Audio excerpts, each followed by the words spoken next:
ቻይና ለኢራን ክንዷን ለገሰች። አሜሪካን የሚዋጉ 40 እጅግ ዘመናዊ ጃ10 አደገኛ ጀቶች ኢራን ገብተዋል። የዋሽንግተን ሙቀት ጨምሯል።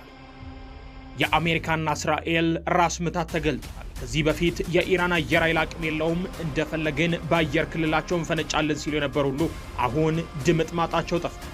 አሜሪካና እስራኤልም እያፈገፈጉ ነው። በእርግጥ ማንም ነገሩ ከወሬ ያለፈ ይሆናል ብሎ ያስብ አልነበረም። ከመጀመሪያው ነገሩን ሲያጣጥሉትና ሐሰት ነው ሲሉ የነበሩ ሁሉ አሁን ደግሞ አይ በአንድ የ40 የጦር ጀትማ የማይሆን ነው አሉ።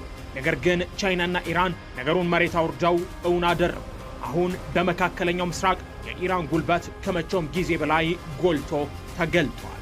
ከወራት በፊት ከፓኪስታን ጎን ተሰልፎ እንድን ጉድ ያደረገውና የፈረንሳዩን ራፋኤል ጀት የወደመው የቻይና አደገኛ ተዋጊ ጀት በጊዜው ዓለምን በብቃቱ አስደንቆ ነበር። አሁን ደግሞ ለሌላ ተልዕኮ ከአሜሪካ የጦር ጀቶች ከእስራኤል በራሪዎች ጋር ሊዋጋ ቴህራን ደርሷል። ኢራን አሁን 40 ዘመናዊ የቻይና ጃ10ሲ ስውር ተዋጊ አውሮፕላኖችን በይፋ የተቀበለች ሲሆን ይህ ዘመናዊ አውሮፕላን 3 ወታደራዊ አገልግሎቶችን ይሰጣል። ረጅም ርቀት ሚሳይሎችን በመታጠቅ በአየር ላይ ውጊያ የጠላት አውሮፕላኖችን ይመታል። መሬት ላይ ያሉ ወታደራዊ ኢላማዎችን ለመምታትና ለስለላ አገልግሎትም መስጠት የሚችል ዘመናዊ የጦር አውሮፕላን ነው። ይህን ዘመናዊ አውሮፕላን እስካሁን በብቸኝነት የገዛችው ሀገር ፓኪስታን ብቻ ስትሆን ኢራን ተከትላ ክንዷን አፈርጥማበታል።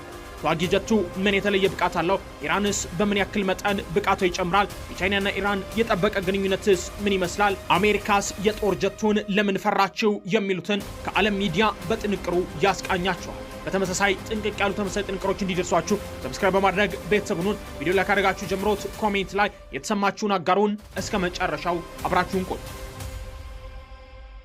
አዲሱ የኢራን ብርታት ዘመናዊው ጂ10ሲ ተዋጊ የጦር ጀት ኢራን የነበረባትን ብቸኛ ክፍተት ለመሙላት ለረጅም ጊዜ የጦር ጀቶችን የሚያቀርብላት ስትፈልግ ነበር የኖረችው።